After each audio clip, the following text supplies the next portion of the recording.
Hi friends, అందరికీ ప్రతి ఒక్కరికి తెలియజేయనది ఏమనగా అందరము మేము ఇట ఇప్పుడు ప్రతి ఒక్కరము ఊర్లల్లో విలేజ్లల్లో అందరూ పత్తి వేస్తున్నారు.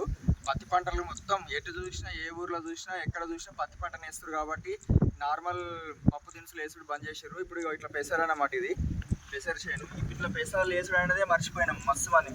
చాలా మంది గిట్ట ఇప్పుడు ఇట్లా పెసాలు కానీ మినుములు కానీ తొగరి కందులు గిట్ట వేసుడు అనేది మొత్తానికే బంద్ చేసారు. కాబట్టి మనకు పప్పుల ధరలు అన్నీ పెరుగుతున్నాయి. ఈ రైతులు ఏమైందంటే ప్రతి ఒక్కరు ఒకరు వేసి ఎవరన్నా ఒకళ్ళు ఇద్దరు ముగ్గురు వేసిరు అనుకో, వాళ్ళ దగ్గరికి పందులు కానీ మళ్ళీ అట్లా పురుగాయి ఖరాబ్ అవుతుంది. కాబట్టి రైతులు ఇటు ఏనికి ఇష్టపడతలేరు.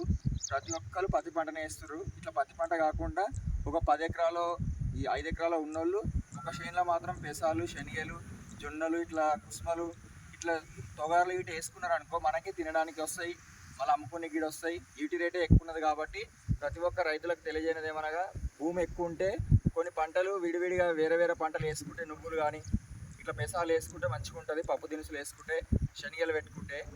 జై జవాన్ జై కిసాన్, రైతు బాగుంటేనే దేశం బాగుంటుంది.